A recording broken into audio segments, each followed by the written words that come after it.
Welcome back to the Win with Dice podcast, a podcast featuring members of the Win with Dice team. And this week, once again, we have a special guest. Joining me is Ramon. What's up, guys? And once again, this week, we have Mitchell back on the show to talk about more games. Hi, thanks for having me. So yeah, we are going to talk about the Pathfinder game that we meant to talk about last time, which we didn't get to. classic, one video turned into two, or one podcast turns into two. If this is the first time you're listening to the Win with Dice podcast, hey, how's it going?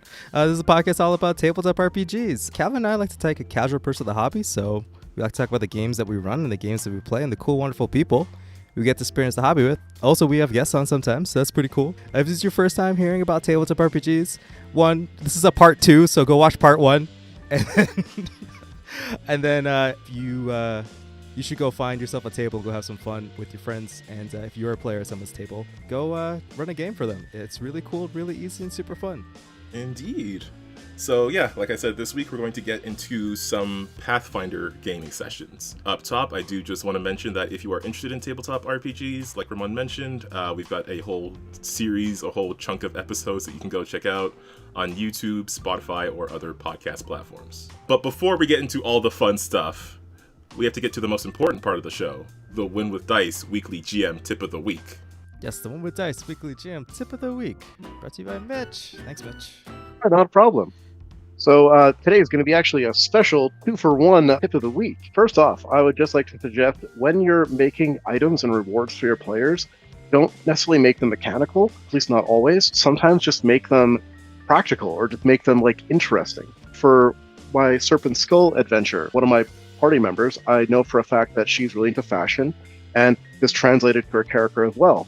So as one of the player rewards, I just straight up gave her her character pair of shoes that, upon command, could be transformed into either flats or heels. And again, no mechanical bearing whatsoever on the game, but for that player, just having that really cool thing that she wished really existed, that just was the coolest piece of loot. Or a dress that changes colors depending on what the wearer's mood is. So just little things like that, little things that you're just yeah, I wish that did exist. And it keeps the players interested. Building on that too, I really like reading books on mythology and stuff.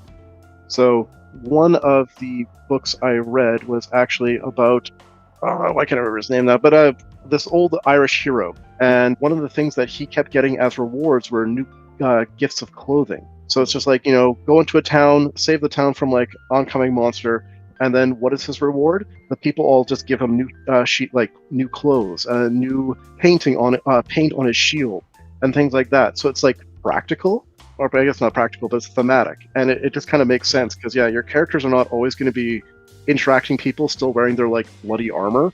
They're probably going to want a change of clothes and to change it to something nice. So yeah, give your players things that are just practical or just sound nice. Yeah. I think too often we just forget that they're head to toe been stabbed 5 times, so there's probably blood and dirt and sweat everywhere, and we often just kind of forget that the characters are living, breathing things, right? Yeah. Oh, absolutely. For me personally, I also feel I would hearing about those shoes. They do sound like a really cool, awesome item, and I'm sure the player really enjoyed them. But to me, I would immediately be oh, I should probably put a number on that. That should probably give +1 to performance or whatever. But I think just having the item alone, as you said, that is something a player would be happy to have, because I mean, it's also something that they'd be happy to have in real life. But I think there's a lot to be said for things that aren't mechanically beneficial, but are just really cool items, cool and unique magical items that can only exist in this particular game world. Yeah. And there's so much situations where somebody would want to switch out from heels into flats.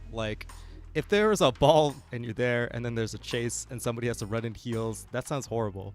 They switch to their flats and then they just go off, and then I think that would be a cool moment. I think that the idea of giving not numerical bonuses is for having narrative bonuses that isn't a +1, you'd say, Calvin. It's you just get to do this, and that's pretty cool.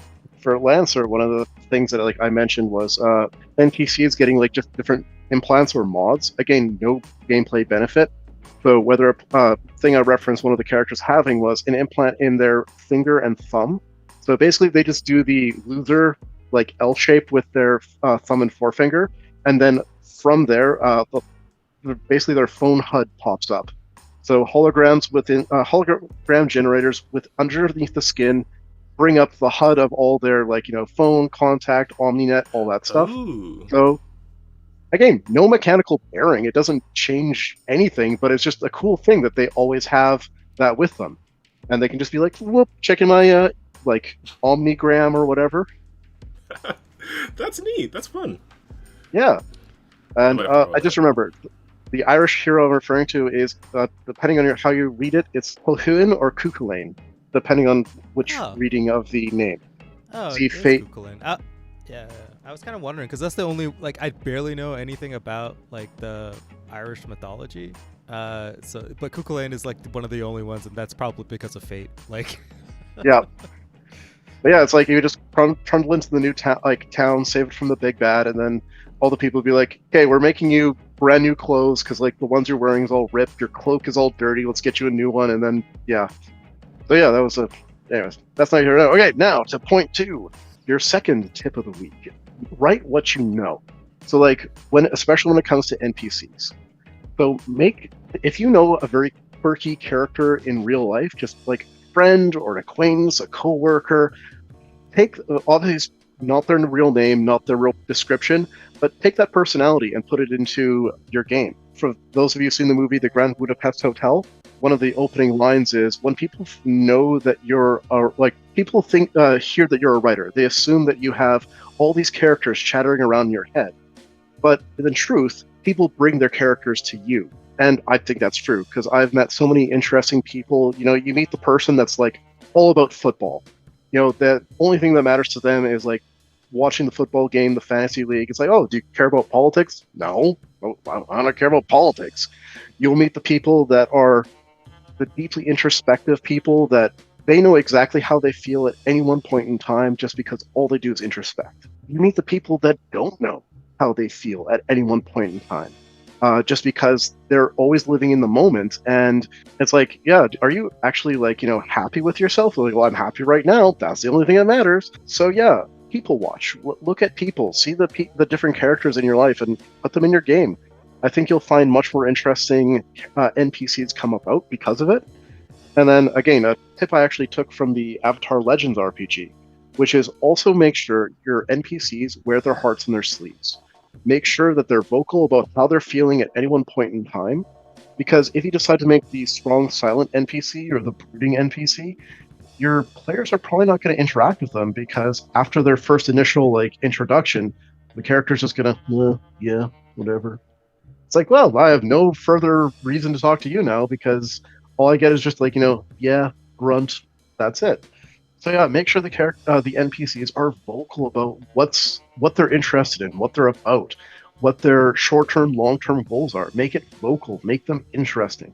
And yeah, I think that's just a thing a lot of people overlook, because not saying there's anything wrong with just doing the tropes of just bumbling farmer, snooty noble, or knight who's all about maintaining their honor. Those are tropes for a reason. They're ones people keep coming back to.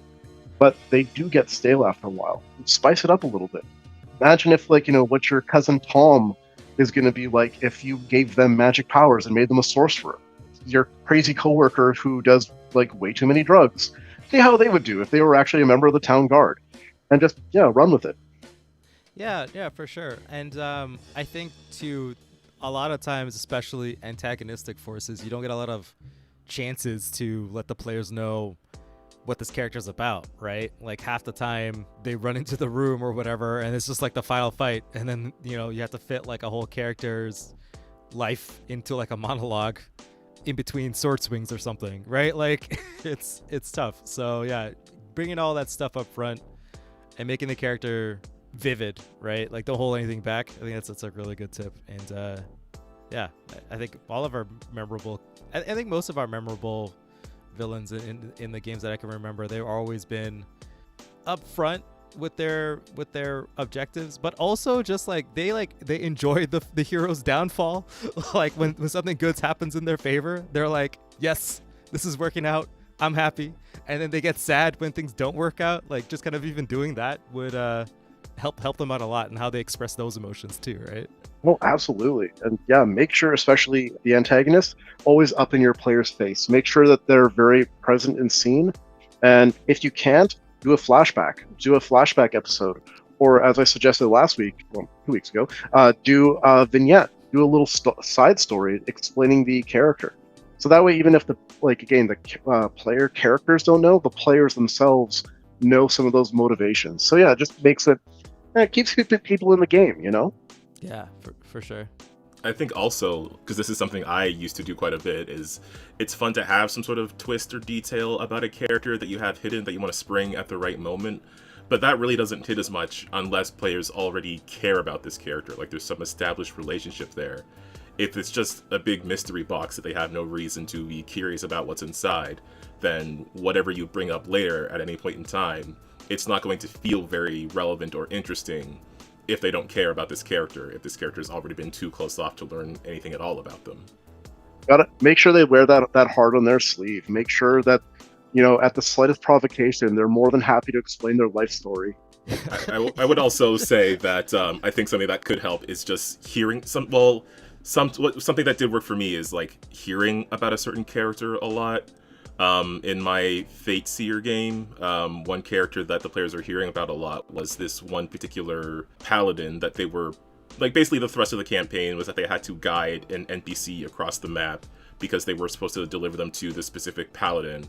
And they would hear things about this person, especially as they got closer to areas where their reputation was more, like, solidified.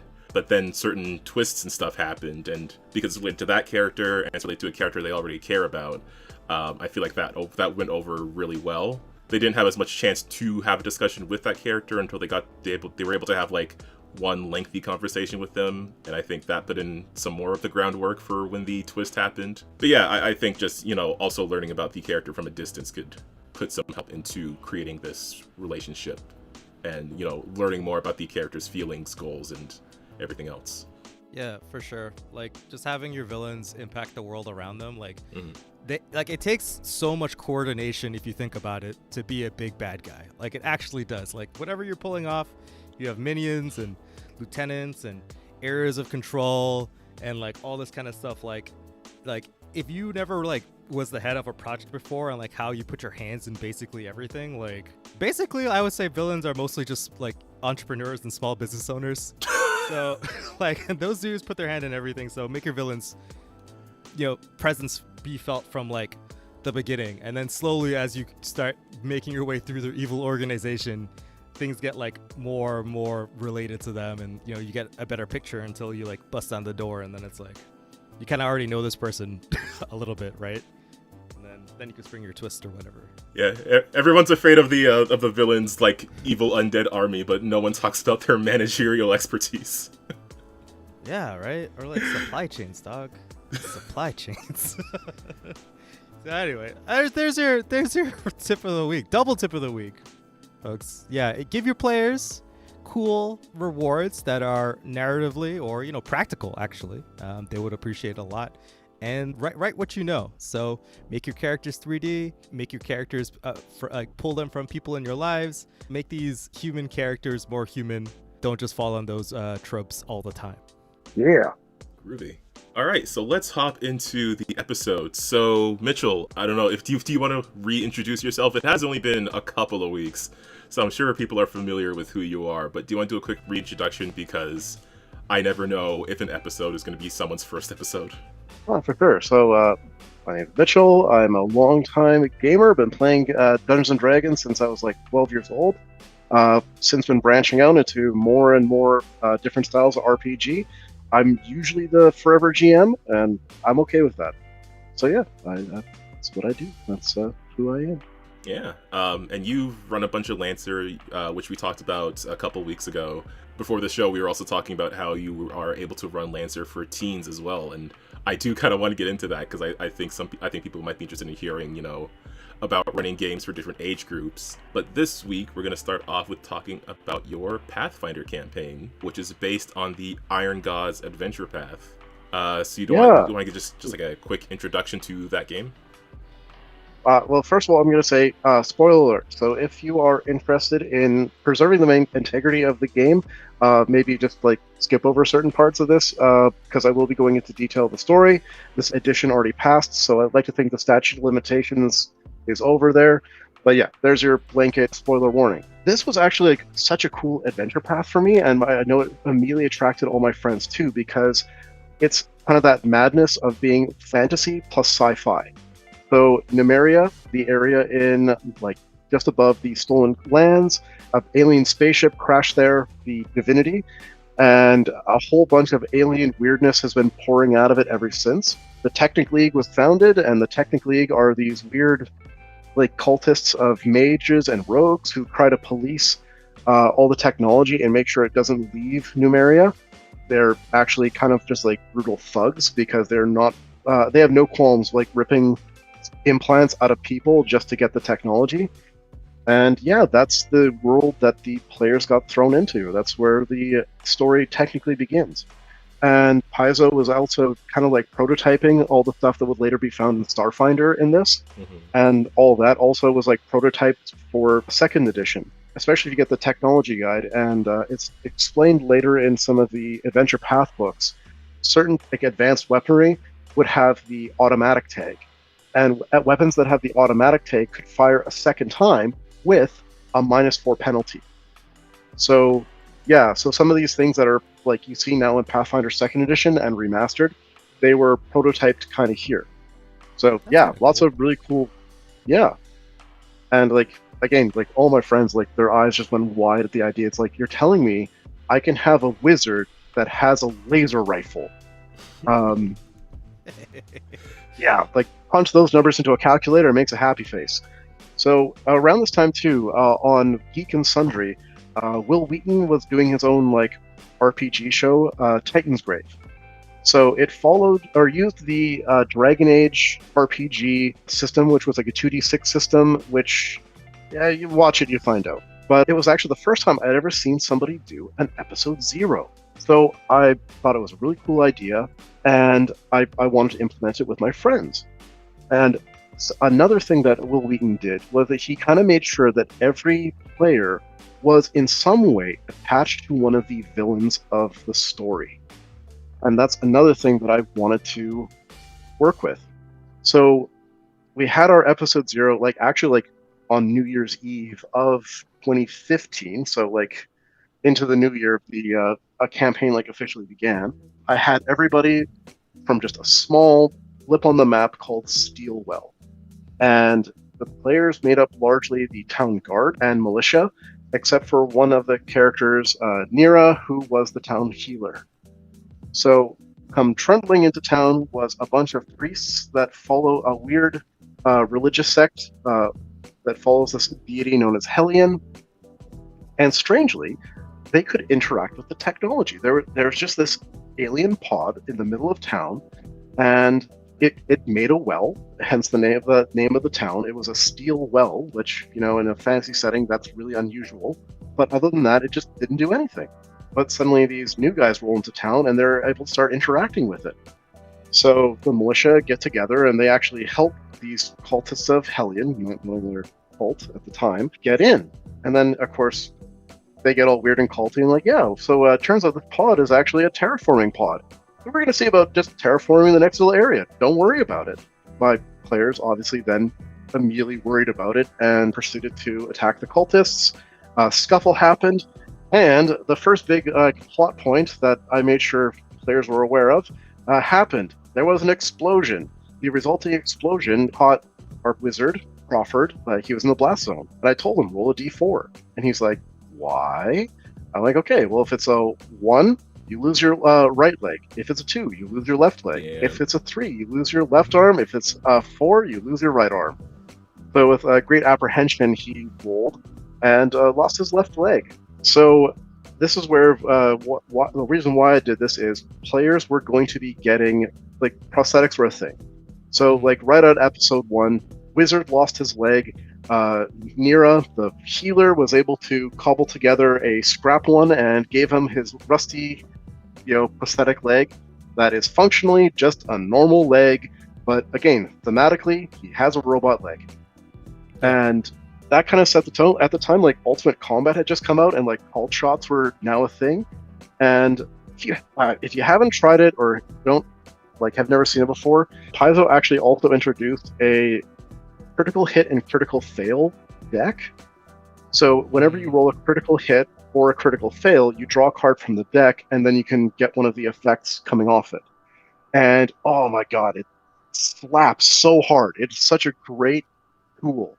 Because you get a critical fail and you're like, oh, that sucks. But then you flip over one of these cards and it could be something as awful as you attack yourself, roll damage for yourself. It could be something like you break your fingers, so you just get E3 con drain until you can get your hand fixed, or something not so bad, it's a crappy shot. You actually hit the target, and then you actually just do minimum damage. Mm-hmm. And it's so it's this complete grab bag. And then same thing with the critical hits, where it's okay, so here's the thing. You can just roll double damage as normal, or you could do sucking wound. Your target gets you stab the character right in the lung, and they're going to take D2 or D3 con bleed every turn. But you just do normal damage. So it's just what sounds cooler at this point? Or throat punch, where it's just you do normal damage, but your target cannot speak. So yeah, you get the choice, because sometimes you're just no, I need this person to die. I'm just going to take the damage and run. Other times it's no, I'm fighting a mage. Absolutely, I'm going to throat punch them, and now they can't talk. I know, yeah, that's pretty cool. I do like the mystery of I don't know what's going to happen, but it might be fun. Yeah. And again, this is perfect timing, because it's okay, so now we're in a setting where characters can get prosthetics and augmentations to their bodies. It's baked into the some of the loot for the second adventure. One of the things you just get is prosthetic arms. So you're opening the treasure chest, you're going through the loot, and in amongst the gold and potions, there's just a set of arms that you can just graft onto your body if you want. What's in here? Sword, arms. Oh, nice. Literally arming yourself. Yeah.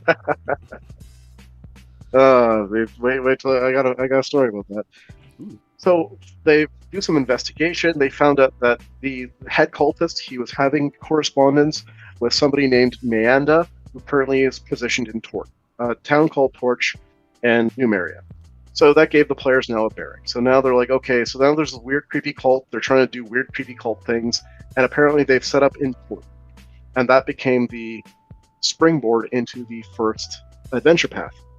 So amongst the players were Crawford, the human arcanist, Samad, who was a player / dervish. We ended up kind of changing his character because my friend Chloe, she really and this is also a fun thing about this adventure. It's an exploration of how to deal with when you have two power gamers. So Chloe, she is an absolute beast when it comes to making her characters, because she knows exactly how to make the most badass, powerful character possible, which as a GM can be a little bit intimidating when she just one-shots the boss in the first round. So yeah, you learn about that. Maddox, who was a hobgoblin marks gunslinger, also a scion, because my buddy actually bought the psychic handbook for Pathfinder. Nira, aforementionedly, and Azamar cleric. And I believe that's it. We had a couple other people join when we got to the second adventure. But yeah, so they set out to find out what was going on in Torch. And again, it was a players got there. So the town of Cork, it is built there. There's a giant mountain in the middle of the town, and every hour, a giant purple flame shoots out of the top of this mountain. And it's hot enough to burn sky metal, which is adamantium and a few different variations of adamantium. And sky metal is a recurring item you'll find in this adventure. And again, sometimes you just get mundane items like sky metal forks and knives, which are basically adamantium. So they never rust, they never break, they're just really practical to have. I'm going to just touch on like some of the key points of this because I don't want to get like lost in the weeds and have another like 3-hour episode. But yeah, through hijinks, they discover that the mountain is actually just a crashed ship that just like dove directly into the ground, and then just over time, sediment built up over it, and then just the fact it keeps melting dust and everything that like lands on it, which basically has just like made sedimentary rock around the ship. So yeah, the players have to explore the downed ship and find out what this weird cult is doing in there. So it turns out that they're actually they shut off, when the players arrive at Torch, they found out that the torch has gone out, which has caused like, big panic for everybody there who relies upon the torch to, do blacksmithing and stuff. So yeah, the cultists have activated a power converter that converts the power generated by the ship's generator into like radio waves and is beaming it to a different town, so from points beyond. So now the players have figured that out, and they have to go to the next location, which is the Adventure 2, which is Scrapwall. Scrapwall is a fun counter because again it's just like this giant garbage heap, and the players had to navigate their way through a whole bunch of different gangs that are currently vying for power over who gets to control Scrapwell, and the newest big player that has come into town, the Cult of Hellion. So these cultists, they're like God actually is manifested on different computers and screens. So that was like an interesting like plot point, that as the players are like going around, periodically screens that are like from different downed machines will just appear on, and there'll just be a demon face just like looking at them, then it'll just blink off. And the players need to asking themselves, did that really just happen? Like, did I just really see a demon inside the computer? Or some sort of ghost within the machine, if you will? Yeah. So yeah, that was fun. And this was also the first time we actually had one of the players' stories happen. So Maddox, his story was that, he was part of a hobgoblin tribe, because he's a hobgoblin, and their clan was just doing typical hobgoblin things until a wizard named Morrow, he decided to try to like take over, and he succeeded. Unfortunately, she didn't see eye to eye exactly with Maddox and ended up using him as a guinea pig for some of her experiments. So Maddox was described as a hobgoblin who has various burn scars all down the back of his head, and those are a byproduct of the experiments done on him, and that's actually how he ended up manifesting his psionic powers. As soon as like Maddox heard that Morrow was in Scrapwall and affiliated with this Cult of Hellion, he immediately like, no, I'm in. Let's just do it. Let's just figure this out. And oh boy, my buddy Cheeto, who great artist from the previous episode, he really role played. I'm on a mission. I know exactly who my target is, and I'm fulfilling it. And it was kind of funny because everyone. Cheeto unfortunately did play it the strong stoic type. He did not wear his heart on his sleeve, so nobody really got the full story. And I will say, in this one instance, it kind of worked pretty well because everybody was making up their own story for what actually was going on. So it's like, oh my god, were they lovers? Like, did they have a falling out? And they're asking Maddox, and Maddox just kind of give a. And it's like, oh, like. So we're right. So, were you friends? Do you have a falling out? And yeah, so the conspiracy theories went wild. It was kind of funny. So we found out that after Morrow took over, their tribe kind of got crushed by another larger tribe, and then they went and joined the Cult of Hellion. Morrow still trying to be the leader, trying to like get her own army back, and created a group of her own little gang called the Smilers. So one of the chemicals you can make, because again, you can synthesize different drugs in the campaign, you can make a chemical called Soothe. It caused temporary healing and temporary hit points, but it left really nasty scars on the body. And it's addictive also. So Marl was just handing out this solve that would like make different injured gang members feel better, and then they got addicted. So then they ended up joining her gang. And a lot of them would just do like masochistic things to have a reason to apply more Soothe. So yeah, getting her own creepy army of dudes that were just looking like they're out of some like war concert or something. They had a big epic showdown, and there are those moments when the theme and the dice rolls actually work. So the party, like with Maddox basically like taking point, proceeded to like kick in the door and start fighting all these cultists. It turns out that Morrow had actually made these like scrap whites, so literally just taking zombies and throwing bits of mechanical parts inside of them. Very actually Resident Evil Village, to be honest. So they're having this big life or death battle, and then Morrow is there trying to like casting spells, bolstering her forces, and then it's like, okay, Maddox, your turn. And he's like, I make a called shot to Morrow. I look her dead in the eye, and I'm just like, Morrow, eye contact made, raised rifle, fires. And Cheeto, like, as if on cue, rolls natural 20. Ooh. Nice. Confirm crit, another natural 20. And just Yes. complete total headshot, just completely like, takes out Morrow in one shot. Just like, everyone's just like, holy shit, did that just actually happen? Very fantastic. They got to have some last words together, and like it was very, like, of course Cheeto had told me the full story behind, like ahead of time. Like say everyone else is just speculation, and they exchanged like last words and last warnings. Morrow just being like, "You're not prepared for what's coming up ahead. Honestly, you were a fool before, and you're even a bigger fool now. Honestly, you should have let me kill you and turn you into a scrap white. It would save you from the misery you're about to encounter." And then just, Maddox actually having none of it and just raising another shot, just getting right to the head, ending the conversation. And again, all my friends being like, okay, but seriously, did you guys used to date? And Maddox being, "Ugh." Still. Yeah, for sure. That's a pretty funny gag though. I like that it's like two. It goes from like him being like, or at least from what I'm getting from your story, is like it's kind of like a gag where it's like kind of funny, but also it's like to his detriment that he doesn't communicate very well. Like this becomes like its own character moment instead of just being like a trope. It's like he just actually just bad at it. And as at this point that now like the players had cred, like street cred within Scrapwall, and they decided to make their first allies, which was to a gang of rat folk. Because weirdly enough, as you can imagine, a giant pile of trash, so naturally there'd be rats. And the rat folk ended up being the ones they became friends with.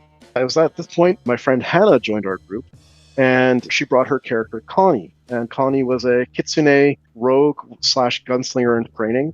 And her baggage was that she had her evil uncle and aunt, not actually related at all, but they were the ones controlling her, and they decided to also throw their lot in with Hellion, and that whole cult. Got to have some fun subterfuge there. One of the things I also want to emphasize that when you're following an adventure path, they all have different writers. They all have like different ideas as to what could be in the world and how games could be made. And if you're going to be doing an adventure path, read them ahead. Read all of them as soon as you can, and get a very good idea for what the adventure contains. So the players needed to detonate this radio transmitter that was receiving all this energy from Tort. That was like the big plot point. They needed to get to Scrapwall, blow up this energy transmitter, and just stop the Cult of Hellion doing whatever they're doing. When the players find out how to destroy the tower, they find out that there's like another downed Androphan ship. That's the name of the aliens that crashed, the Androphans.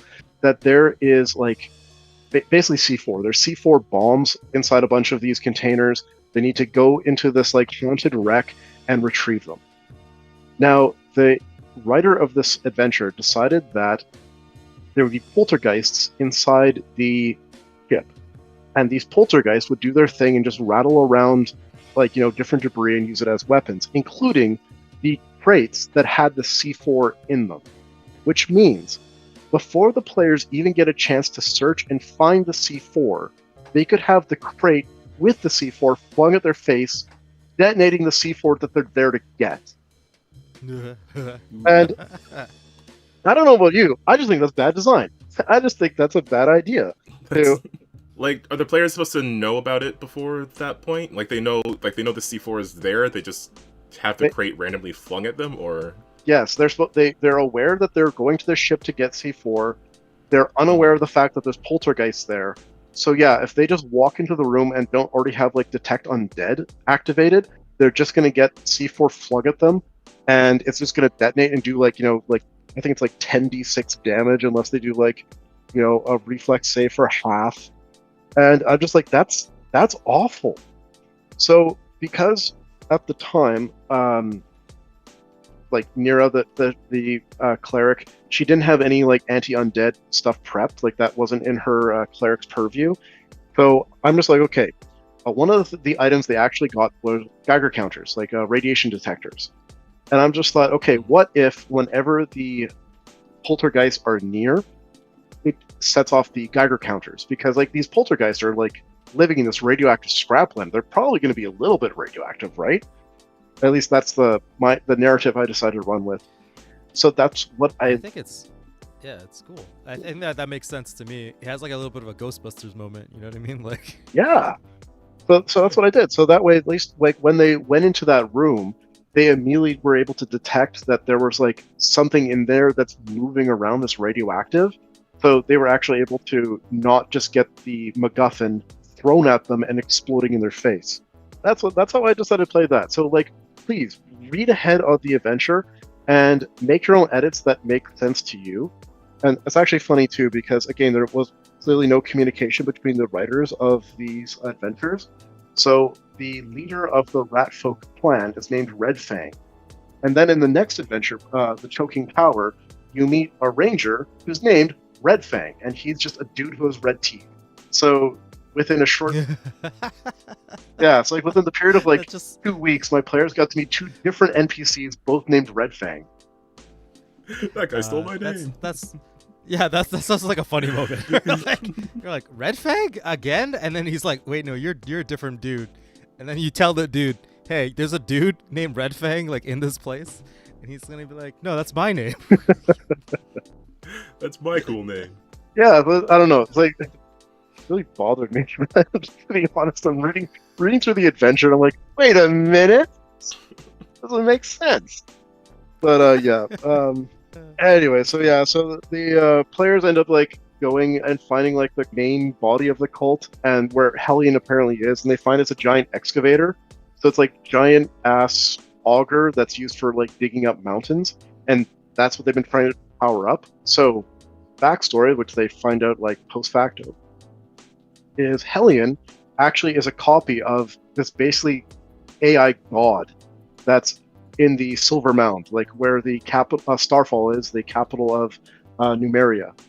And this god made a copy of itself because it can't actually leave.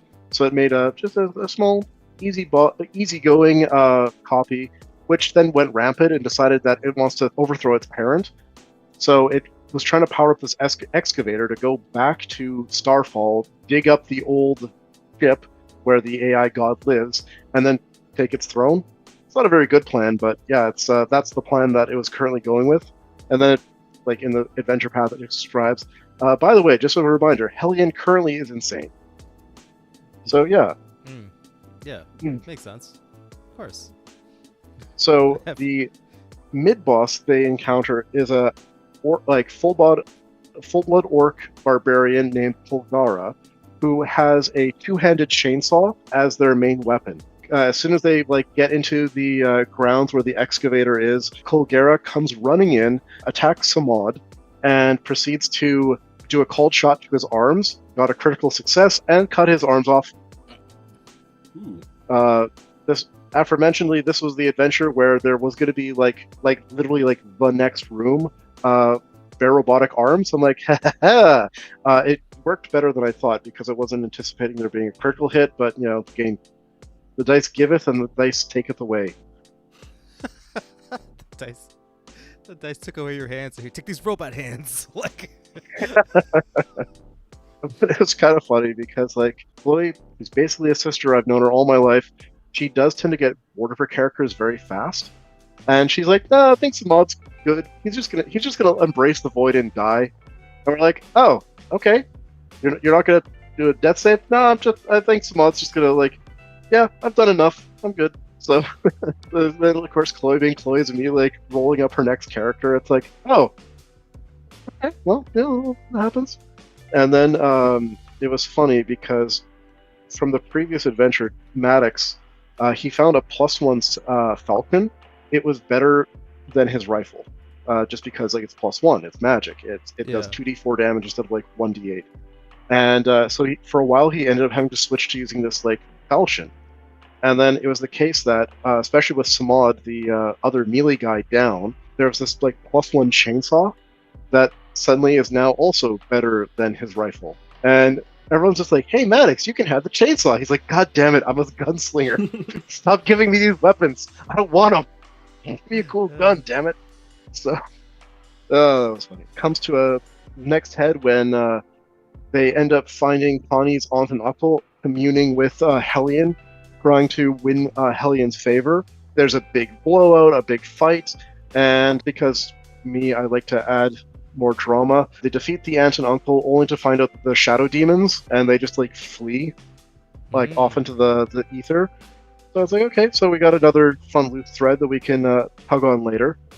And then it comes down to the final showdown with Hellion's chassis.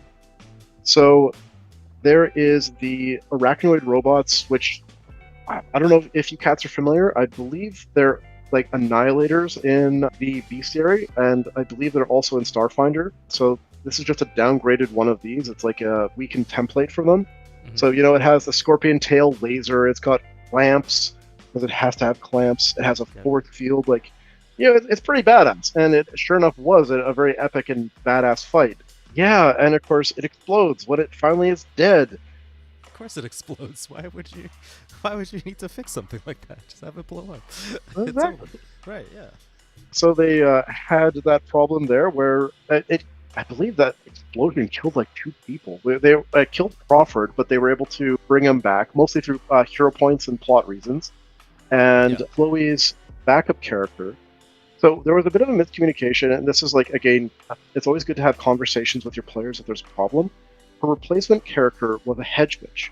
And at first I'm like, okay, I've read Ultimate Magic. A hedge witch is just a variant of a witch. But no, it was actually a fan-made class that basically let you stack all into one stat. So it was like grossly overpowered. Chloe's character had chosen intelligence as her prime stat, which meant that like she got to use intelligence as her spell casting. Because of that feat that lets you replace or make reflex saves with intelligence, and then took another feat, it's like another fan feat that lets you take will saves with intelligence. So basically, like the character was completely stacked all in intelligence, and it was very overpowered. Like even for like Chloe, it was just like, okay, so I'm fighting this spider robot. I'm going to be doing like 96 unpreventable damage. Like, okay, we're going to have to talk about your character. That's like a lot. That's a lot of damage, dude. Yeah, at like level 4, it's like, okay, this is a bit much. But again, Chloe was very good about it, and I told her that I'd appreciate it if you stuck to only using core books, nothing fan made, because like I was familiar with all the stuff in the core books.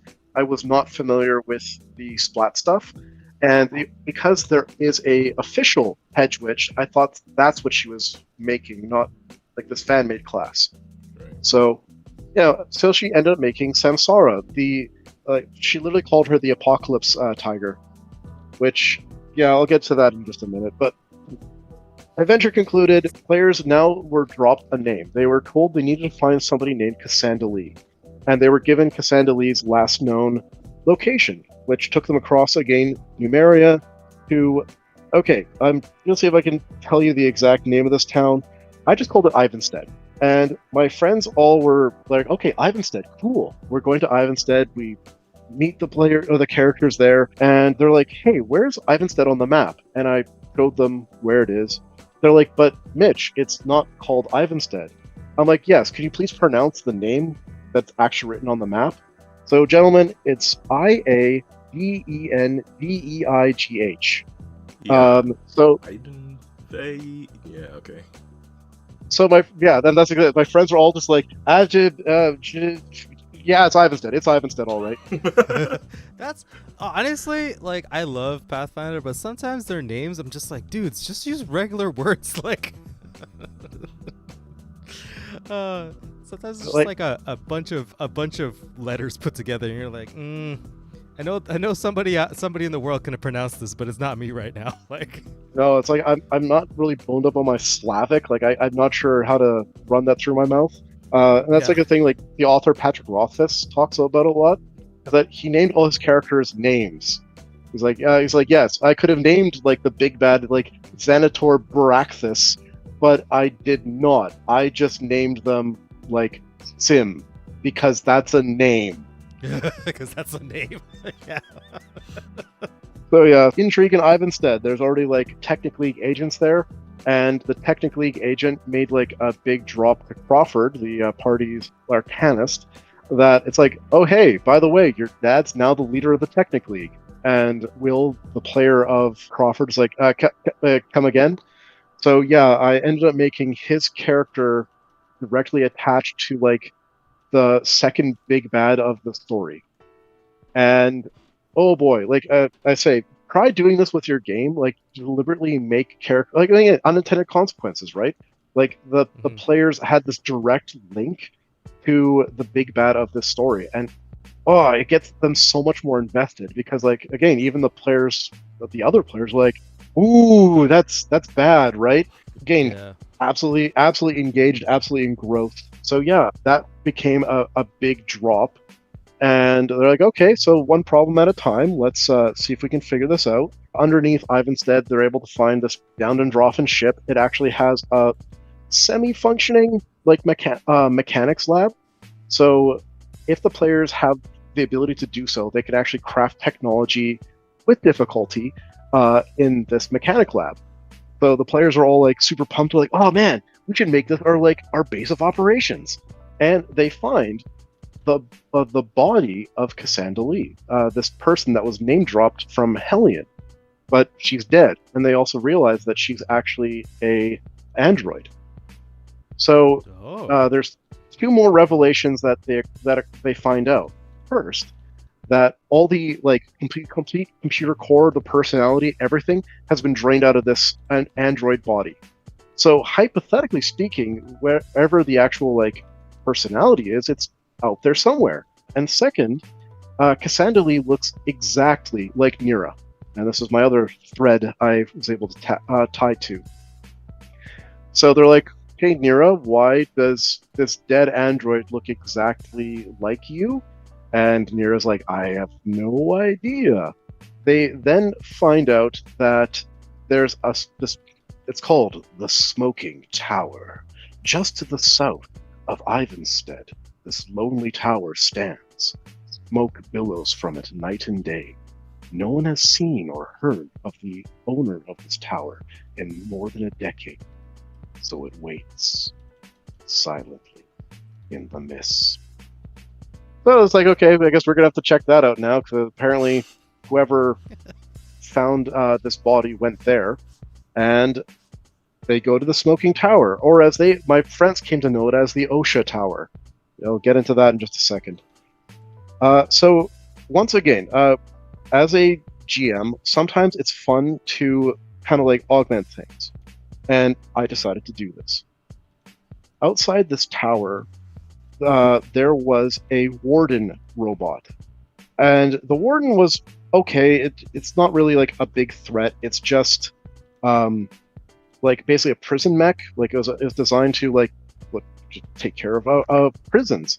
So its weapons are like not very lethal because they're just supposed to pacify, the inhabitants and get them back in line. But it has a unique ability called infrasonic field. Anybody who walks within like 30 feet of this robot has to succeed a fortitude save, or they just become nauseated for 4 rounds because of this weird infrasonic field that is just constantly emanating from this robot. Now, at the time, I saw a thing about like non-lethal weaponry in like on SciShow, and I'm like, wait a minute, infrasonic field. Are they trying to tell me that basically this robot makes a brown note all around it? And that's the angle I decided to run with. Is that yes, if you get too close to this robot, it just completely destroys your bowels, and you are going to void them and start vomiting. And that's again, that's non-lethal pacification if I ever heard of it. Yeah. Yeah, yeah.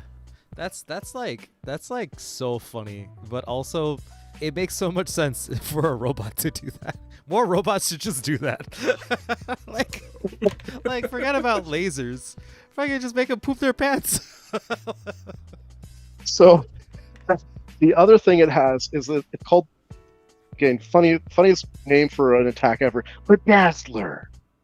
So as a standard action, it can basically just take all its strobe lights and point them at one person, and that person will get like penalties to they're blinded and dazzled for a few rounds, and they get penalties to range attacks for like basically the rest of the scene. So I'm like, well, what if I were to make that a little bit more interesting? Because like already my players are doing really well fighting robots. They very quickly figured out that anything mechanical is vulnerable to electricity. So like everyone's like attacks and like the loadouts was skewed towards that. So I decided to make it an AoE effect. Setting, if you will. The players come to the edge of the forest. They find a 200-meter clearing at the base of this tower. Standing in front of its doors, a bipedal Tyrannosaurus Rex looking mech. It just stands there in utter silence. The second a player comes to the very edge, it immediately aligns to them and starts like staring at them, not moving. So immediately players back up and they're like, okay, we need to hatch a plan. And at this point too, my buddy Kiesman joined our game with his dwarf Till. And Till was basically like a really tanky dwarf that was just supposed to soak up damage because, you want to try that. The plan was this. They were going to teleport Till directly behind the Warden. The Warden would then, of course, turn and start engaging him in melee. Nira was going to summon a giant hawk. The giant hawk was then going to swoop down and also further just add more interference, distract the robot. Maddox was going to like be a sniper and just completely snipe at long range, and everyone else was just gonna like Crawford was getting his spells ready to start blasting it at long range. So like perfect plan. What could go wrong? So plan was all set. Everyone has their ready to actions. Everyone's all set, and Hill hefting his like hammers like, all right, send me in. Teleports in. All right, have it. He just immediately soils himself, falls on the ground, starts vomiting. The mech fires out white phosphorus flares that start blinding everybody who's at range. The giant hawk gets summoned, blinded, and then basically just dive bombs into the mech, crashing, doing like basically incapacitating itself. And then players just see this horribly undignified little come out of the hawk, and then they're like Maddox and everyone else like, what do we do? Do we stick to the plan? What do we do? It was the most wonderful, chaotic, stupid decision I ever made, and it was absolutely glorious because like sometimes just seeing your players get completely gobsmacked is like the best thing. So they had to pivot hard. They had to change their plan because they were able to figure out that this is a mid-range fighter. So as long as you're like you're outside of 30 feet but less than 100 feet, you're fine. You can fight this thing. It can't. It has like sonic pistols in its arms that do like D8 damage, and like that's it. So they were able to start fighting this thing a bit more effectively once they figured that out through some trial and error. And then like the line of the night that became a core memory for me is Nero was just like, well, what can I do? I could summon some wolves. Would summoning wolves help? And then Kiesman very like deadpan, just like, yeah, summon a wolf so it can go blind and shit itself. They just ride of laughter from the table. Just okay.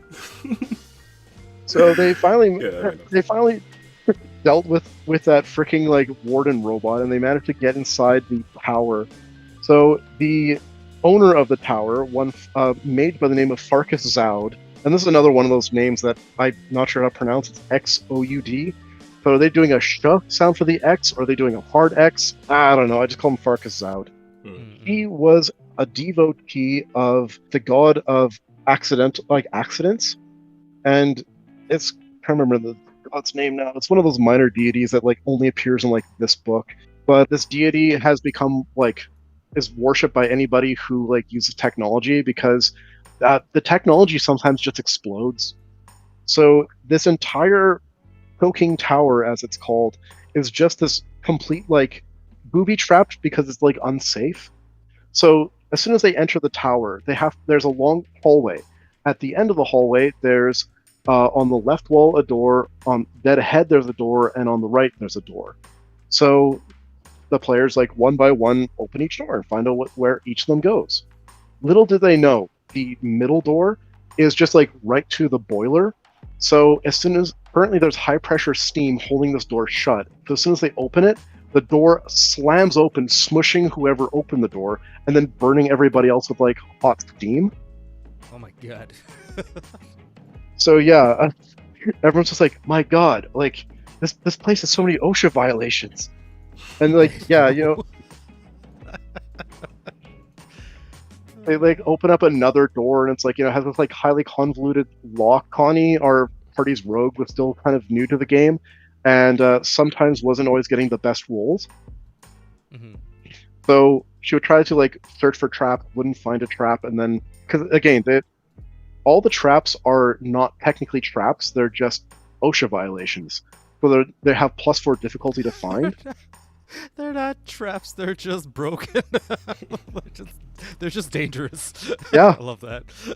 So like, you know, they peer through like, you know, a portal window on one of these like steel doors, and they can see there's a whole bunch of potions in this room. They're like, cool. They open up the door. Opening up the door, you know, knocks over a marble that knocks over like, you know, a book that causes like the entire bookshelf to fall down, which causes all the potions to land on the ground and cause like a horrible chemical reaction that explodes.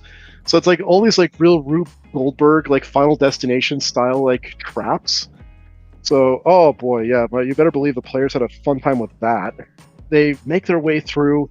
They find like, you know, all these fun like bits of technology that have all been modified by Farkas, and they find a couple of fun things in the basement. So in the basement of the tower, they find, again, much better functioning lab. And they're like, oh man, this is going to be our new base of operations.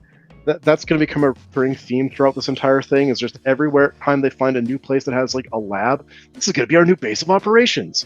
They like look around through the other doors of the basement, and there's just like a Luco demon that's just sitting in a summoning circle. And then my players open up the door. The Luco demon, who is like bound to answer questions for Farkas, it's just like, hello, would you like some help? And then everyone's just like, nope, closes the door. They're like, yeah, we're sealing that one shut. Just nope, we're not gonna deal with that at all. They didn't want to deal with Demon Clippy. No. It did not. Oh yes, Xiphus, the god of traps and OSHA violations, is Xiphus. So yeah, this Farkas Zoud was a massive follower of Xiphus, and there was even like a shrine to Xiphus in the basement. They also were able to find a worms that walks. So if you don't know what that is, so yeah, no, yeah. So it was just in a prison cell, and they're just like talking. It's just like, hey, greetings from a stranger to a stranger. What brings you to my lovely prison? And they're like, we're not going to talk to you. And he's like, oh, but I know so much of what happened, including why your friend looks so suspiciously like a dead android. And they're like, we have to talk to you. We don't want to talk to you, but we have to talk to you. And the worms that walks is like, I promise you that if you let me go, I will not harm you this day. And they're like, oh, I hate that so much. It's like, you're just going to kill us tomorrow. He's like, if you give me cause to, maybe I will. Maybe if you let me out right now without fuss, I won't have any cause to do so. It's really yours. And they're just like, oh, I hate this. So they end up letting it go, and true to its word, it does not harm them this day. And it answers all their questions about what was going on. So yeah, the key to controlling this alien god that is under the silver mound is Cassandra Lee. She actually has like some memories from back when like the Androphans were still like functioning, she knows what divinity is, and she is like actually willing to topple it. Farkas made basically a real-bodied clone of Sandalee and was planning on manipulating it to basically make him the herald of this new god, so that way he could also just get divinity and could hypothetically puppet this Sandalee clone that would be now a god. But it didn't work when the very technology that he worships as a crap ended up exploding on him and killed him. So yeah, that was awesome. Now they understand why Nira looks exactly like Sandalee. They make their way back to the top of the tower. They find a thought harvester android, which is capable of actually extracting thoughts and memories from people and androids alike. That's how Farkas was able to drain the personality of Sandalee out of her dead body. They are able to basically have Siri, except it's Sandalee, and they're able to bring her up on a data plate and just ask her questions. And she explains why they need to get to Starfall right away, get into the divinity, and stop the alien god Unity. Again, naming convention of this is really annoying because it's divinity and unity, and it's very difficult to know which one is which, but that's neither here nor there. Wraps up that. Next one, I'm just going to skip over because it's Valley of the Brain Collectors. It's their take on Cthulhu. As you find out, the reason why the Androfan ship crashed on Galarian in the first place was the Dominion of the Black. Basically, the biopunk Hellraiser stuff. Yeah. Again, also very Cthulhu. They attacked the Androfan ship and it crashed on Galarian because, yes, the Dominion of the Black saw something valuable on the Divinity, the ship. The Divinity Drive, point-to-point teleportation.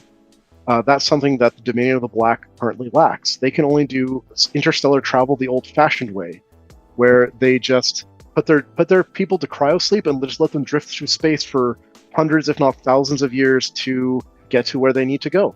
So to get this Divinity Drive was a huge goal for them. And then for plot reasons, the same time that their ship finally gets to Galarian is the exact same time the players get there. They fight a lot of Cthulhu madness. Again, it's creepy, it's awful, but nothing really significant happened that adventurous. I'm just going to skip over it. Next was the Palace of Fallen Stars, when they finally get to Starfall and ascend to the Silver Mound, where they can attempt to get into the Divinity. Now, this is another one of those times where I'll kind of criticize some of these adventure paths. So the plot hook is the players get to Starfall, they have a few contacts within the Technic League, and they're trying to get a face-to-face greeting with Kovath Kol, the Kelid leader of Starfall. So there's politics here. The Technic League are technically the power behind the throne. The Kelid tribes, they have their Black Sovereign who supposed to control the day-to-day affairs within Starfall. But again, it's all kind of a sham. It's just kind of the Technic League's way of pacifying the Kelids, who were constantly attacking them and trying to steal technology from them, and had manpower. So the Technic League, they have technology, but not great numbers. The Kelids, there are just so many of them. So they got the Kelid tribal leader, Kovath Kol, addicted to the fluids that come out of the Silver Mound, which, geez, the charts on, there's actually a chart for what happens if you drink some of this stuff, and it ranges from everything of you gain immortality, or you just discorporate into goo. Oh my god. For gameplay reasons, they just say that, yeah, Kovath Kol, he's drunk enough of it that he's just immune to it and is just functionally immortal. As long as he's not killed, he's forever alive. Within the Technic League, they meet Zernabeth, who is one of the good ones. She wants to take control of the Technic League, but currently can't, because Crawford's dad, one Osmond Zidao, currently has taken over the Technic League and is a puppet of Unity, the god living within the Divinity. Again, naming convention here. The whole point is they need to confront Kovath Kol, get him to either give them the key to get into the Divinity, or take him out, basically, so they can just take it off his body. Intrigue, Zernabeth explains that they don't need to actually kill him.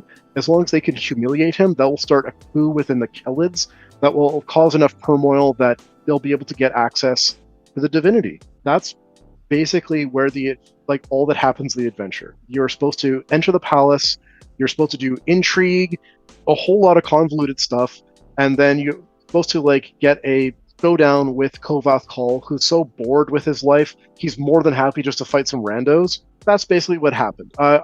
They wanted to teleport stealthily into the palace, and like you look at the map of the palace, and it's like 100 rooms, and like I don't want to have to draw that out. Like that's just it's just not going to be fun. So I'm just like, you know what? You teleport right to the teleport goes awry, and you teleport directly into the throne room, where you find Kovath Kall at a big like feast table eating food, and you're just like, okay, what are you guys doing here? They're like, hey, would it be possible for us to get access to the Silver Mound? Oh, that's a really big claim. Guards, kill him. So they fight the guards. Yeah, they fight the guards, and the Kovath Kall's like, okay, I can see some of your badass. Fight me, and then does a one-on-one fight with Reborn, with Crawford. So yeah, it was a big fight that wasn't going great, admittedly, until Zernabeth kind of intercedes and just like casts hold person on Kovath Kall just long enough for him to get like decked out, and the plot is allowed to advance. They're able to get access to the divinity, and civil war breaks out above, which keeps the Technic League like occupied, and they have to have a big showdown with Osman Saidal. So again, Crawford gets to meet his dad, finds out his dad has been completely bored to all get out. Where he should be like, a 60-year-old man, he now looks like a man in his 30s. His eyes have that weird like sheen, the way that like androids have their glowing eyes, and pulsating like veins underneath their skin. So square off against him, they finally are able to take him out, and again they have no choice but to leave Starfall in this crisis, as there's a big power vacuum happening. So the Technic League just lost their leader. Zernabeth is trying to assert her own power. Kovath Kall has been humiliated by some randos, and now there's a civil war happening with the Khelids. But now's their opportunity to get within the divinity, and they have to hop in there. Weirdly enough, there's like more to this adventure. There's like another like 20, 30 pages of fighting just random stuff in the Technic League basement, mostly just demons. And it's like kind of at this point that even the author's like, yeah, so this adventure's kind of short, so I just added a whole bunch of monsters and stuff so your players can level up. It's like, what? Really? well, like that's like the currency, right? I mean, like I don't know. I know that there's like some modern day sensibilities now in adventure writing, but like, or at least like players, but like there's still players who just like, or groups who just like, I want to kill the monsters. I came here for the monsters, not about the story, right? So. Yeah. Well, I don't know. So like, yeah, it was like this really an aggravating thing. So it's like, I just hand waved. I'm like, and this is the exact moment where I'm just like, you know what? Screw calculating experience points. I'm just gonna do milestone leveling. You guys all level up. Let's forego the like, because like my friends we would meet like once a week, and at the time one of my friends was doing their nursing license. So they're becoming a nurse, and there would be like sometimes like gaps where they weren't able to show up because they were doing like their nursing practicums or what have you, or they just need to study for test. So I'm just like, okay, I'm gonna hand wave all this. There's not even like important loot because you're fighting demons. They don't have like cool gear or anything. So just you guys level up. Let's just get on to the next adventure. And that is exactly what we did. They finally got to the Divinity Drive. So the Divinity itself is, again, exactly what you expect from like a colony ship. It's this giant honking spaceship that crash landed on Galarian, and again, just through like sediment just building up over it, turned into a giant mountain. Inside, there's all sorts of like wondrous horrors of mechanical beasts and mechanical like the personal security like enforcer of the divinity is a Knockwill iron golem. Knockwill being adamantium that's actually immune to magic, and it's variant, so it has like laser rifles built into its shoulders, and it's just this absolute beast. So yeah, they have to work their way through like all these like awful machines, and they kind of get a very interesting snapshot of what Androphans truly were like. So Androphans, they like were scientists. They were like, like these very like curious people. So they have like biodomes on the divinity where they would just scoop up different members of different species and just observe them as they flew through space. So not really caring. It's like, you're going to return them, right? No, we're just gonna scoop them up and observe what they do. It's like, wow, that's like so morally bankrupt. So yeah, while they're going through the divinity, they're also finding like these hab pods with like just dead civilizations and dead tribes. The Androphans scooped up and just never intended to put back. Up to and including, they went to Castroval, so like the Mars analogy for Galarian solar system, because they found that a bunch of like fruits and produce that exist on Castroval can be used to make like a high yield jet fuel. So yeah, they just scooped up a couple kilometers worth of Castroval and now just have it living in a biodome attached to the divinity, where they just have the Shunta growing these fruits that make jet fuel for them. Like, wow. It's like, maybe the Androphans are the villains all along. Maybe science was the real villain the entire time. Like... So they ended up having to go through that. At this point, we truly appreciate the fact that Samsara, Chloe's new character, who was a druid, and could wild shape into a dire tiger. Because again, tigers have pounce, so as part of a charge, they can attack with like all 4 of their claws and bite at the same time. Yeah. And my friend Keesman had reworked Till. He decided that Till no longer was going to be a tanky fighter. He instead made Till also an arcanist who specialized in just like firing out lightning bolts and chain lightnings. Which, fair, whatever. I don't mind a character retooling. But Chloe and Keesman, they're power gamers. So Till, by using like empowered spell and like all of meta magic feats, legit could just do like 150 electricity damage with chain lightning, so just jumping from mech or enemy to enemy to enemy, and could just clear a room. And then the Apocalypse Cat would just run into whatever the biggest thing is, pounce on it, and then just like immediately ground and pound it and annihilate it like first round. So it was at this point I had to kind of impose DM Fiat, where whenever a fight would go too easy, I would deliberately put enemy on like notice.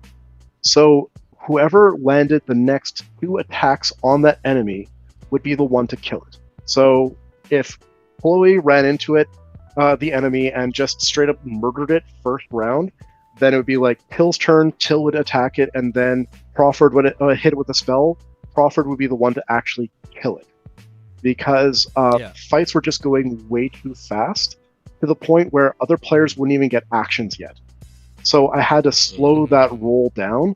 And again, Chloe is just like, and I used all official books in order to make this Apocalypse Cat. So yeah, that made for some very interesting encounters, just because like first round, players would just like annihilate enemies, but everyone else got to feel like they got to participate too. And I didn't tell them this until like obviously we finished the whole campaign. Because even that big fight with Bastion, the magic immune like Iron Golem, Samsara in Tiger form was able to just like ground and pound it. Like the first round, she legit did like 120 damage to it. It has a total of like, I think it only has like 100.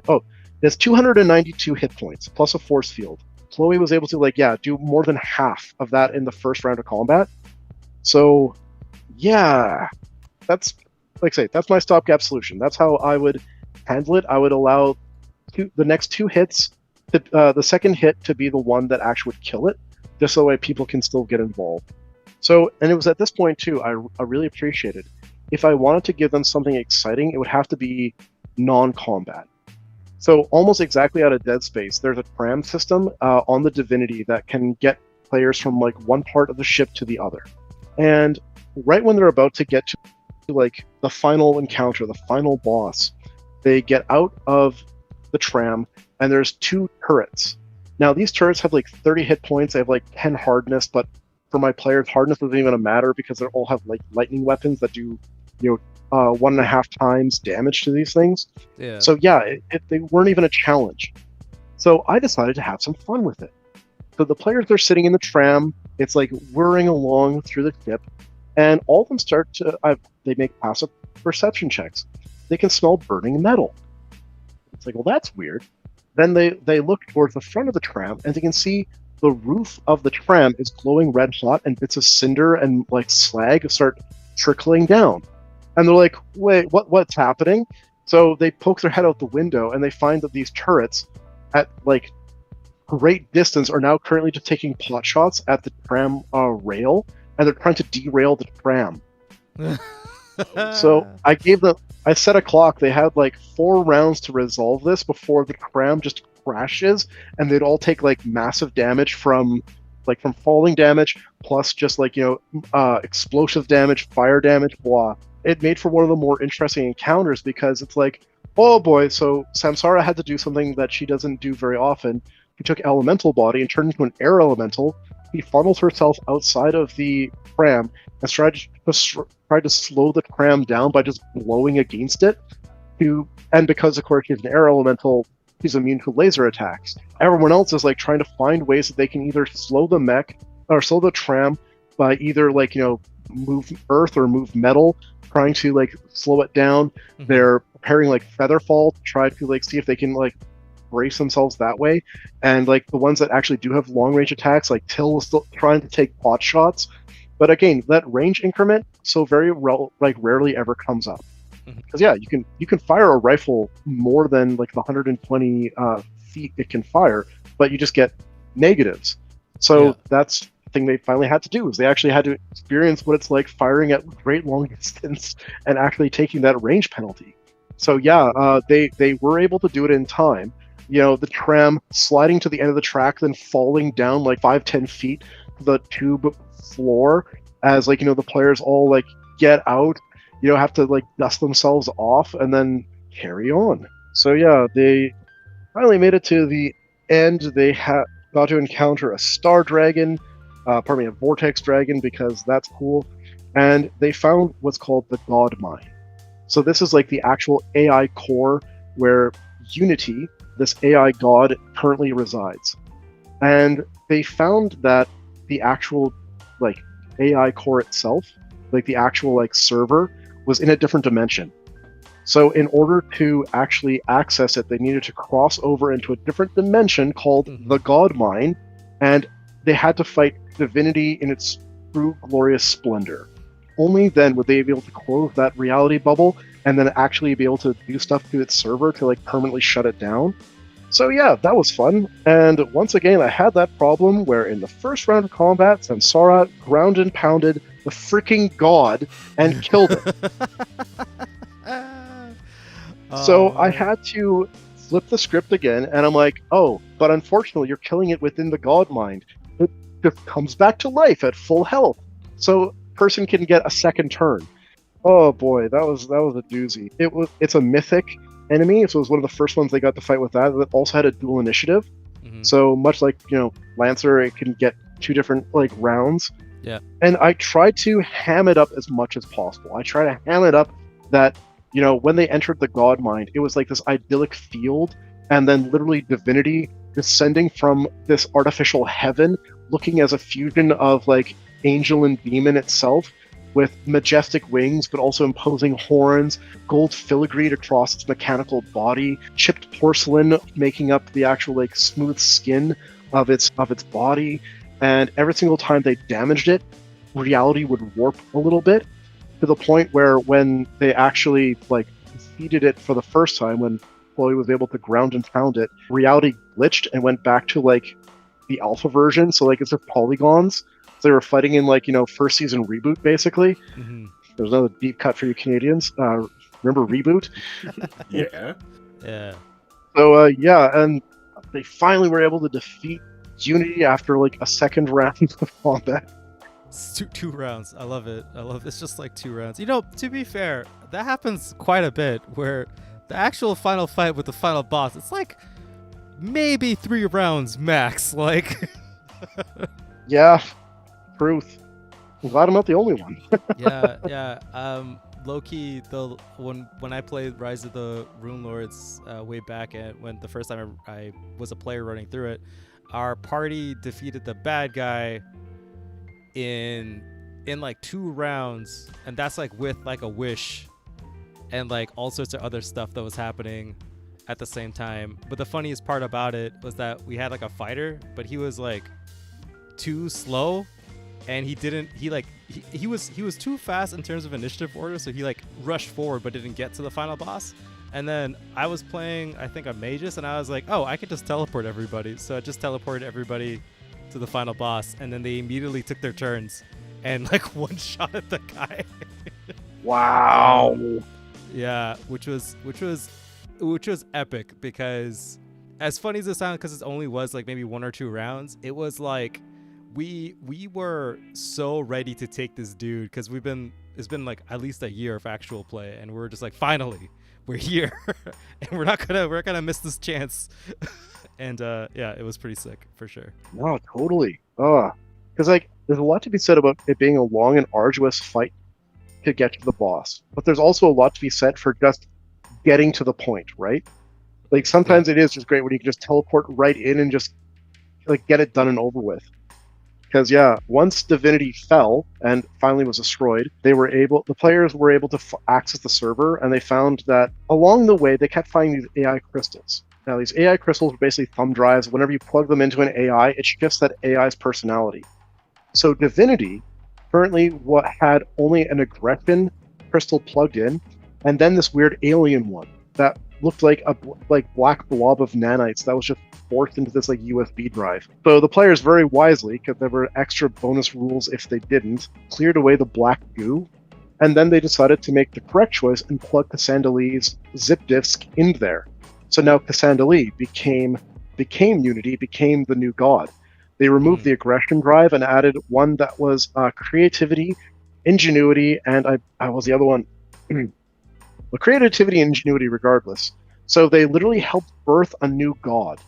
So now in the canon of the Iron Gods universe, Cassandalee is a new god, the god of technology, whose domains are like empathy, so it's like community, good, creativity, and what was the last one? Along those lines. So yeah, you got to actually like, depending on which personality crystals you plugged in, you actually got to decide what the domains of this new god would be.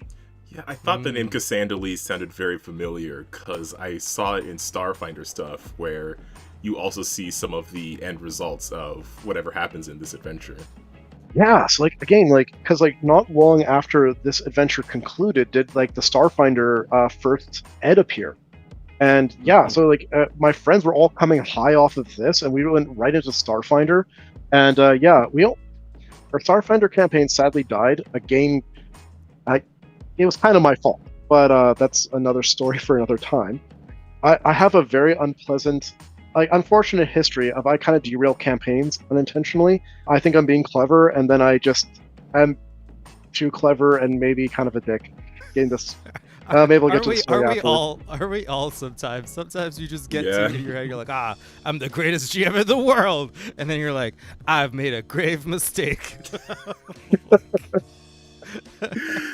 Yes, the roller coaster we're all on. Dude, absolutely, God.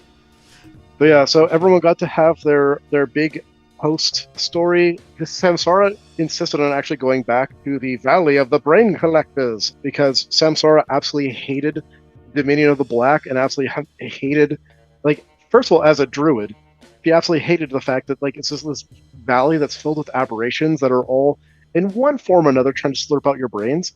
And as a player, absolutely hated the fact that like the Dominion of the Black enemies are by far the most complicated and annoying enemies to fight, because they're all very like obtuse and very incongruent. It's like you have to fight like a color out of space, which like it has physical immunity and magic immunity. Like it's just like this incredibly difficult thing to fight. So yeah, Samsara returned there and just carpet bombed the entire place. Very cathartic conclusion there. Crawford went and worked with Cassandalee rebuilding the Technic League, and then became the leader of it, till I believe joined him and helped him with that. I forgot to mention that Maddox ended up retiring. Maddox retired, I believe, just after Ivanstead, and decided to play his new character, Dismir. And Dismir is a character Cheeto had created back when like we both started playing back in university. She was a gloaming, which was a race from 3.5 D&D. They're just like halflings that are like moth, like little moth halflings that like glow blue, and they're just like incredibly like chipper and fun. Izmir, her main story was that her wings got like ripped off, and she decided to become a sorcerer and has been dedicating herself to learning like wind magic so she can fly again. And it's very funny because Cheeto went from playing stoic, tight-lipped, like, Maddox, who just like grunted for answers, to being the most bubbly like anime girl, and it was fantastic. Again, Dismere was by far the more interesting character, if only just because she talked more and interacted with the party more, would chastise people whenever they were being silly, and yeah, it was absolutely fantastic. I'd be remiss if I didn't also mention Long Dreamer. So back with the smoking tower, this is a thing I kind of glanced over. I should have mentioned it. Outside the smoking tower, there was one of the great moths. I believe they're called lumen moths. So they're like holy moths of Desna. So they're just like basically Mothra. They're just basically a Mothra that is, on the side of good and just chills. And because Dismere was a Star Monarch, they're called Star Monarch, pardon me. Because Dismere is a follower of Desna and also, Moth Girl, she was able to do some awesome diplomacy and was able to win the friendship of Long Dreamer. And players now had fast travel. So whenever they needed, Dismere could just send a little prayer to Desna, and Long Dreamer would appear. They would hop on Long Dreamer's back, and literally like a shooting star, would go supersonic and just take them wherever they needed to be. And this was probably also, again, giving your players a thing that mechanically has a little bit of a bearing because it's fast travel, but also doesn't have any bearing at all because it's fast travel. You get from point A to point B because, you can say you walk, you can say you rode horses, or you can say you rode on the back of a freaking giant moth that flew up into the stratosphere, then dive bombed at hypersonic speeds to wherever you need as you cling onto its furry back, feeling like, the sheer G-force of your body accelerating faster than the speed of sound. Yeah. Or you could say you walk. Yeah, or you could just walk, take time. I just looked up a picture of Long Dreamer, and yeah, it's a pretty epic moth. Also, there's the iconic barbarian with the chainsaw in the shot, so that's pretty cool. Yeah, as far as like tone and theme, this adventure path I highly recommend. Yeah, if anybody can find access to it, get it, run it. It's great. Make the modifications I did, or just read it for yourself and see what your table would like. Because, like I say, there's a couple things that are kind of BS, and I would change and did. Tell me if I'm wrong. Honestly, I think that it sounds great. I'll probably pick it up and try and pick through it and see what's cool. I do like all the cool mecha stuff, and Cal, I know there's a lot of Starfinder stuff out there, but like this seems like a really cool yeah, honestly, like take apart. I keep hearing things that are like, oh, I do remember that. What do I remember that from? Oh, Starfinder. Especially considering when this came out in 2014, 2015, and when Starfinder came out. So yeah, obviously they're going to be very closely related. Yeah, I might just read this just to get Starfinder inspiration, to be honest. For sure. No, totally. Right, this is it's a pretty meaty episode actually. So maybe we should, if you're still listening after all this time, which you should be, because this is epic as hell. Give us a comment because I want to know what you guys think about if you ran this Pathfinder adventure path before, or what if you would go look it up. That would be pretty cool. No, 100%. And if anyone else out there has run it, tell me what you did. Tell me if you found the same things annoying that I found, or what you came up with. A friend of mine actually was also running this adventure during COVID online, and there was a kind of a throwaway monster early on in the adventure that their party ended up befriending, because of course they are the type of group that will befriend just no-name NPC. And they made it their pet, so it became this little monster that's like Dominion of the Black monster they find in the first adventure that is supposed to be just set dressing. They adopted it, made it their mascot, so they just had this brain fungus that followed them around and was their friend. So yeah, I want to hear your stories. Tell me if you have them. Tell me. Yeah, for sure. That's what I think is great about these adventure paths, is that you can just adapt them so much. And yeah, I'd be curious to hear how people have adapted their own games using adventure paths. Coolio. This is a very meaty episode, so I don't want to put too much work on future Calvin to edit this. But Mitchell, is there anything else you want to say with regards to your Iron Gods adventure? I think that about covers it. Obviously, there's way more stuff that happened within that adventure that I'm just kind of glossing over. But yeah, if you have questions or would like to know anything about it, hit me up in the comments. I'll be happy to answer. Yeah, so if you are on YouTube, just drop a comment down below if you have some questions about this adventure, or again, anything else you want to mention about your own. Rolling into the outro, thanks a ton, everybody out there, for hanging out and listening to this episode. It was really cool just to get into this game finally and hear all the details about it, and I really like how you've sort of attached all the players to the NPCs in the campaign, so hopefully that's something that people can also take away from this. And for anybody out there, if you're curious about more tabletop RPG topics or games like Pathfinder and Lancer and Starfinder, then check out our episodes on YouTube or on other podcast platforms like Spotify, Amazon Music, Apple Music, whatever those are called, and various other ones. We're pretty much everywhere. In addition, our website should hopefully be more up to date by the time this episode comes out, so please swing by and check it out if you get a chance. I also want to mention that there are gaming streams on this channel, Thursday, Friday, and Sunday, going through Baldur's Gate 3, The Evil Within, Armored Core 6, so if you're interested in any of those, check them out. Real quick, I also want to give shout-outs. I also have a new thing I have to mention, but first and foremost, I want to shout out all the people who are linked below in the YouTube description. If you're into the Lancer RPG, there's a bunch of Lancer writers and creators linked below. Untold Stories Project, who are currently doing their one-shot season, so if you want to go there and check out some different and unique games. I am going to be running Lancer in December over there, if you want to see more of that. And because of when this is coming out, I do want to mention that I will be over on the Vault Companions Twitch channel on the 17th for a few weeks on Sundays, doing a Mass Effect 5e series. Very excited to hop into that. I got a character that I really quite like, and I'm looking forward to doing that. There is actually 2 Mass Effect series that will be going on at the moment, so I'll have links below if you want to check out either of those. But that is all the stuff I wanted to recommend to people to look at. Is there anything either of you want to mention before we head to the end of this episode? It is going to be a bit of a longer one, but I think it's a really good one. Yeah, I think I'm good, Calvin. But yeah, thanks for listening, folks. And thanks Mitchell for telling us about your game. That's really awesome, man. Yeah, again, thanks for having me. I'm glad you all enjoyed it. We gotta have you back on at some point to talk about your other Lancer games and finally talk about the Avatar RPG. Absolutely.